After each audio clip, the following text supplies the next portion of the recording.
नमस्कार, आप देख रहे हैं न्यूज़ भारत। मैं आपके साथ शगुन। आइए देखते हैं आज के टॉप 10 समाचार। पत्रकार हत्याकांड में तीसरे आरोपी को दबोचा। 2 दिन पहले की थी तीनों ने पीटकर हत्या। 2 को पहले पकड़ चुकी है पुलिस। सहारनपुर के थाना देहात कोतवाली के रतौली राखंड में पत्रकार सुधीर सैनी की पीट कर हत्या करने वाले तीसरे आरोपी को पुलिस ने गुरुवार की देर रात को गिरफ्तार कर लिया है। हालांकि कार की ओवरटेक को लेकर विवाद बताया जा रहा है, लेकिन मामला खनन माफियाओं से जुड़ा बताया जा रहा है। बाहरी राज्यों के लोगों द्वारा खनन को लेकर पत्रकार का विवाद भी चल रहा था। पुलिस इस एंगल में भी जांच कर रही है। अल्टो कार में सवार तीनों युवकों की ओवरटेक को लेकर पत्रकार से झड़प हो गई, जिसके बाद तीनों आरोपियों ने पत्रकार की पीट कर हत्या कर दी थी और शव को पानी से भरे गड्ढे में फेंककर फरार हो गए थे। पुलिस ने 2 दिन पूर्व ही 2 आरोपियों फरमान और जहांगीर को गिरफ्तार कर लिया है, लेकिन तीसरा आरोपी मुन्ना अभी फरार चल रहा है। पुलिस ने गुरुवार की देर रात को तीसरे आरोपी को गिरफ्तार कर लिया है। 26 जनवरी को चिल्काना का रहने वाला सुधीर सैनी अपनी बाइक से सहारनपुर की ओर जा रहा था। सुधीर जैसे ही दतौली राखंड पहुंचा, तभी पीछे से आल्टो कार चालकों ने ओवरटेक को लेकर विवाद हो गया। कार सवार तीनों युवकों ने पत्रकार के साथ मारपीट शुरू कर दी। युवक को इतनी बुरी तरह से पीटा गया कि उसकी मौत हो गई। आरोपी शव को पानी से भरे गड्ढे में फेंककर चले गए। हालांकि कार में खनन माफियाओं द्वारा पत्रकार की हत्या कराने की चर्चा है, लेकिन खुलकर कोई भी बोलने को तैयार नहीं है। ग्रामीण दबे स्वर में बोल रहे हैं कि बाहर से आए खनन माफिया यहां पर खनन कर रहे हैं, जिसको लेकर सुधीर का विवाद चल रहा था। एसपी सिटी राजेश कुमार का कहना है कि खनन माफिया का मामला सामने नहीं आया है, लेकिन जांच अभी जारी है। तीसरे आरोपी को भी गिरफ्तार कर लिया है। अखिलेश की माविया को ना कार्तिकेय को हां। माविया का विवादित ऑडियो सामने आने के बाद फतवों की नगरी में सपा की उठापटक पर विराम। सहारनपुर की देवबंद विधानसभा सीट पर सपा की टिकट को लेकर विवाद समाप्त हो गया है। दिन भर चर्चा रही है कि सपा के सिंबल से पूर्व विधायक माविया अली चुनाव लड़ेंगे। गुरुवार की देर शाम को इस पर चर्चा विराम लग गया है। सपा सुप्रीमो अखिलेश यादव ने कार्तिकेय राणा को ही चुनाव लड़ने की हरी झंडी दी है। कार्तिकेय राणा की टिकट कटने और माविया अली को प्रत्याशी बनाने की चर्चा के बाद सपा समर्थकों और ठाकुर बिरादरी में निराशा छा गई थी, जो अब उत्साह में बदल गई है। सियासत में कब क्या हो जाए, इसका अंदाजा किसी को नहीं है। सपा के सिंबल से 23 जनवरी को नामांकन कर चुके कार्तिकेय राणा और सिंबल मिलने का दावा करने वाले माफिया अली दोनों अभी लखनऊ में हैं। टिकट कटने की अफवाह के बाद माफिया समर्थकों में छाई खुशी अब मातम में और कार्तिकेय राणा की खेम में छाई मायूसी अब उत्साह में बदल चुकी है। टिकट को लेकर दोनों खेमों में बेचैनी अभी भी बरकरार है। सहारनपुर में 29 जनवरी को चुनाव प्रचार करेंगे अमित शाह। माता शाकुंभरी देवी के दर्शन से शुरू करेंगे कैंपेन। कार्यकर्ताओं में अंदरूनी कलह खत्म करने की कोशिश। यूपी 2022 विधानसभा चुनाव में दोबारा से जीत दर्ज का मंत्र लेकर केंद्रीय गृह मंत्री अमित शाह ने स्टार प्रचारक के रूप में कमान संभाली है। पलायन मुद्दे की दबी चिंगारी को हवा देकर वह चुनाव का बिगुल बजा चुके हैं। 29 जनवरी को अमित शाह सहारनपुर पहुंच रहे हैं। सहारनपुर में चुनाव प्रचार का शुभारंभ श्रद्धा के समंदर में गोता लगाकर करेंगे। सबसे पहले वह मां शाकुंभरी देवी के दर्शन करेंगे। इसके बाद घर घर प्रचार कर भाजपा कार्यकर्ताओं को जीत का मंत्र देंगे। केंद्रीय गृह मंत्री और स्टार प्रचारक अमित शाह पश्चिमी यूपी में पिछले कई दिनों से हैं। 29 जनवरी को सबसे पहले वह बेहट विधानसभा में पहुंचकर मां शाकुंभरी देवी के दर्शन करेंगे। इसके बाद वह बेहट, देहात और नगर विधानसभा में डोर टू डोर प्रचार करेंगे और लोगों से मिलेंगे। इसके बाद सरसावा कस्बे में पहुंचकर चुनावी माहौल तैयार करेंगे। यह जानकारी भाजपा के जिला मीडिया प्रभारी गौरव गर्ग ने दी है। हालांकि केंद्रीय गृह मंत्री का मिनट टू मिनट कार्यक्रम नहीं आया है। यूपी विधानसभा चुनाव 2022 से पहले भाजपा में मंत्री और सिटिंग विधायकों में टिकट करने को लेकर उथल पुथल हुई। 5 साल पहले बसपा छोड़कर शामिल भाजपा में हुए कई मंत्रियों और विधायकों ने भाजपा से बगावत कर दी है। भाजपा ने सिटिंग विधायकों को संतुष्ट करने के लिए घोषित समय से एक दिन पहले ही टिकट की घोषणा की। भाजपा से बागी हुए विधायकों को वर्चस्व को समाप्त करने के लिए अब भाजपा ने डोर टू डोर कैंपेनिंग शुरू कर दी है। भाजपा केंद्र के 7 और राज्य के 5 सालों की उपलब्धियों को गिनाया जा रहा है। अमित शाह ने अपने कार्यकर्ताओं को जीत का मंत्र देंगे। माविया अली का विवादित ऑडियो आया सामने, बोले एक मुसलमान ठाकुर बिरादरी के मुंह से टिकट वापस लाया। सहारनपुर की देवबंद विधानसभा चुनाव समर में चर्चा का विषय बनी हुई है। सपा के सिंबल पर अपना नामांकन दाखिल कर चुके कार्तिकेय राणा का टिकट कटने की चर्चा है। उनकी जगह पूर्व विधायक माविया अली को टिकट मिलने की चर्चा चल रही है। वह कह रहे हैं कि एक मुसलमान ठाकुरों के मुंह से टिकट छीन कर ले आया। हालांकि आधिकारिक रूप से टिकट मिलने की घोषणा नहीं हुई है। देवबंद विधानसभा में माविया अली को टिकट मिलने की सूचना के बाद वह ढोल बजाए गए। सुप्रीम कोर्ट ने 12 विधायकों का निलंबन रद्द किया। विधानसभा स्पीकर के फैसले को असंवैधानिक बताया। जुलाई 2021 में निलंबित हुए महाराष्ट्र भाजपा के 12 विधायकों को सुप्रीम कोर्ट ने बड़ी राहत मिली है। सुप्रीम कोर्ट ने मानसून सत्र के दौरान विधानसभा स्पीकर द्वारा 1 साल के लिए निलंबित किए जाने के फैसले को असंवैधानिक करार दिया है। साथ ही सभी विधायकों का निलंबन भी रद्द कर दिया है। सुप्रीम कोर्ट के इस फैसले के साथ तख्त टिप्पणी भी की है। अदालत ने कहा कि यह फैसला लोकतंत्र के लिए खतरा नहीं है बल्कि तर्कहीन भी है। इससे पहले भी सुनवाई में जस्टिस AAS खानविलकर और जस्टिस CT रवि कुमार ने पीठ में महाराष्ट्र शासन के वकील अर्यमा सुंदरम के सत्र की अवधि के बाद भी साल भर तक निलंबन के आधार को लेकर कई सीधे और तीखे सवाल पूछे थे। इससे पहले की सुनवाई के दौरान अदालत ने कहा था कि 1 साल का निलंबन निष्कासन से भी बदतर है, क्योंकि इस दौरान निर्वाचन क्षेत्र का कोई प्रतिनिधित्व नहीं हुआ। यदि निष्कासन होता है तो यह स्थान भरने के लिए एक तंत्र है।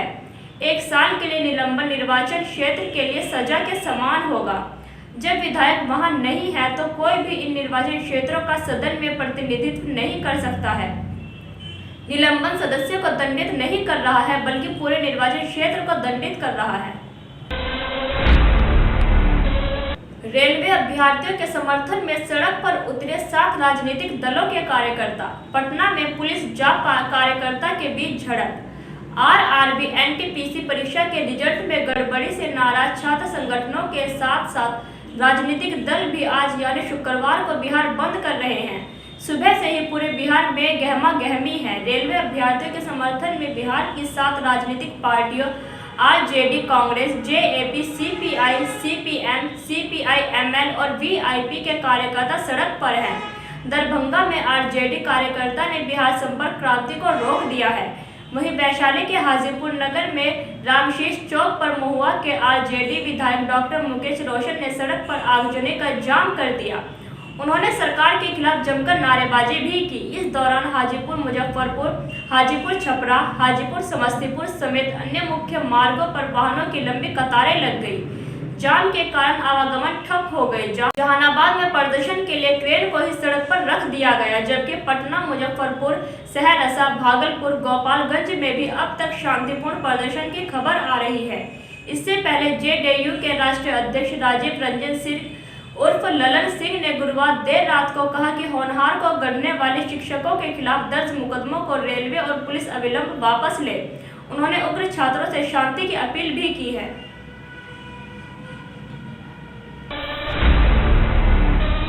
CM योगी का अखिलेश यादव पर तंज, कहा वे जिन्ना के उपासक, हम मां भारती पर जान न्यौछावर करते हैं। उत्तर प्रदेश में विधानसभा चुनाव को लेकर चुनावी सरगर्मियां तेज है। इस बीच नेताओं की बयानबाजी भी तेज है। CM योगी आदित्यनाथ ने शुक्रवार सुबह बिना नाम लिए समाजवादी पार्टी के अध्यक्ष अखिलेश यादव पर निशाना साधा है। उन्होंने एक ट्वीट कर कहा है कि वे जिन्ना के उपासक हैं और हम सरदार पटेल के पुजारी हैं। उनको पाकिस्तान प्यारा है और हमें मां भारती पर जान न्यौछावर करते हैं। बता दें कि एक चुनाव प्रचार के दौरान सपा अध्यक्ष ने जिन्ना को लेकर बयान दिया था। इसके बाद से विधानसभा चुनावों में जिन्ना की एंट्री हुई थी। वहीं चीन और पाकिस्तान को लेकर भी अखिलेश यादव बयान दे चुके हैं। अब इसे CM योगी के अखिलेश यादव पर हमले के तौर पर देखा जा रहा है। बता दें कि उत्तर प्रदेश में 7 चरणों में मतदान होना है। इसकी शुरुआत 10 फरवरी को राज्य के पश्चिमी हिस्से की 11 जिलों की 58 सीटों पर मतदान के साथ होगी। दूसरे चरण में 14 फरवरी को राज्य की 55 सीटों पर मतदान होगा। उत्तर प्रदेश के तीसरे चरण में 59 सीटों पर, 23 फरवरी को चौथे चरण में 60 सीटों पर, 27 फरवरी को पांचवें चरण में 60 सीटों पर, 3 मार्च को छठे चरण में 57 सीटों पर और 7 मार्च को सातवें चरण में 54 सीटों पर मतदान होगा। वहीं यूपी चुनाव के नतीजे 10 मार्च को आएंगे। 138 बच्चों का बाप है 66 साल का शख्स, सोशल मीडिया के जरिए करता है अपने ग्राहकों की तलाश। दुनिया में बहुत से ऐसे मर्द होते हैं जो किसी शारीरिक समस्या के कारण पिता नहीं बन सकते। ऐसे में वो स्पर्म डोनर्स की तलाश करते रहते हैं जिनके जरिए वो और उनकी पत्नी अपने परिवार को आगे बढ़ा सके। स्पर्म डोनर का काम आसानी से समझना हो तो आप आयुष्मान खुराना की फिल्म विक्की डोनर को देखकर समझ सकते हैं। इन दिनों ब्रिटेन के एक शख्स के खूब चर्चे हैं जो स्पर्म डोनेशन का काम कर करके अब तक 129 बच्चों का पिता बन चुका है। 66 साल के क्लाइव जॉन्स पिछले 10 सालों से स्पर्म डोनेशन का काम कर रहे हैं। उनके इस योगदान से वो अब तक 129 बच्चों के बायोलॉजिक पिता बन चुके हैं और जल्द ही 9 बच्चे और पैदा होने वाले हैं जिससे वो 138 बच्चों के बाप बन जाएंगे। क्लाइव का कहना है कि वो 150 तक करके फिर इस काम को अलविदा कह देंगे, मगर ये सब कुछ क्लाइव के लिए इतना आसान नहीं है। दसन वेबसाइट की रिपोर्ट के मुताबिक क्लाइव आधिकारिक रूप से स्पर्म डोनर नहीं बन सकते क्योंकि ब्रिटेन में डोनर बनने की अधिकतम आयु 45 वर्ष है। इस वजह से वो फेसबुक के जरिए अपने ग्राहकों से जुड़ते हैं और उनकी ज़रूरतों को पूरा करते हैं।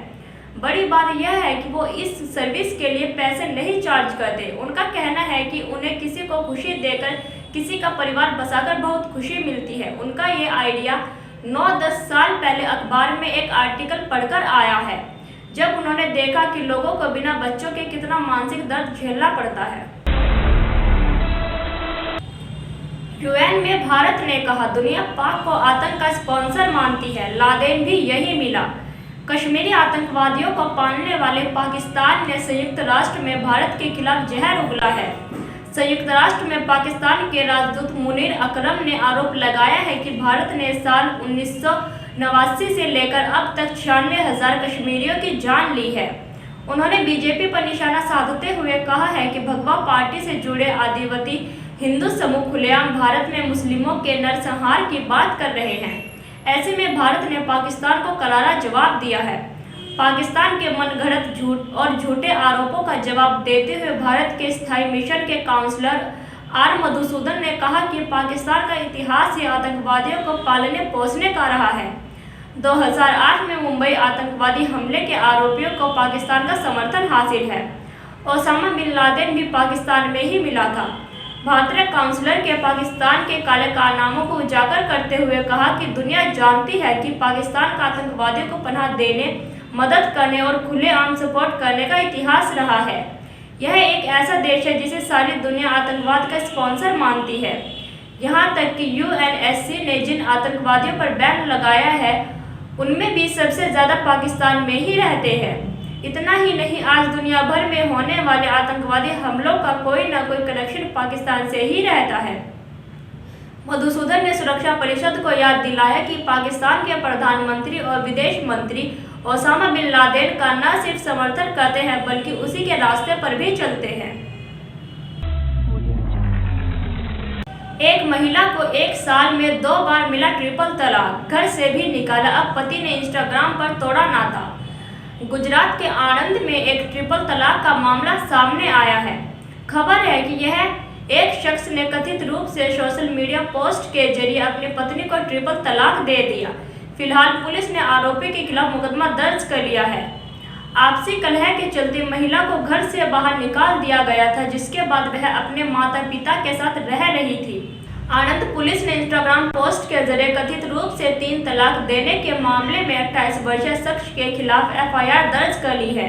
नवंबर 2019 में आणंद जिले के अमरेठ तालुका की रहने वाली 27 वर्षीय महिला की शादी महिसागर जिले में डैबार गांव के रहने वाले शख्स से हुई थी। रिपोर्ट के अनुसार पुलिस ने कहा कि दोनों के बीच कलह शुरू हो गई और पति ने घर से बाहर निकाल जाने के बाद महिला अपने माता पिता के साथ रह रही थी। मामले में पीड़ित महिला ने बुधवार को माता पिता के साथ पहुंचकर पुलिस में शिकायत दर्ज कराई। शख्स के खिलाफ मुस्लिम महिला विवाह अधिकार संरक्षण अधिनियम 2019 के तहत मामला दर्ज किया गया है। पुलिस के हवाले में लिखा गया है कि आरोपी ने बीते साल जुलाई में भी झगड़े के बाद 3 तलाक दिया था। महिला ने पुलिस को बताया कि वह ट्रिपल तलाक कानून के बारे में नहीं जानती थी, जिसके चलते अब शिकायत दर्ज नहीं कराई। ब्रेकिंग न्यूज के लिए बने रहिए एम न्यूज भारत के साथ।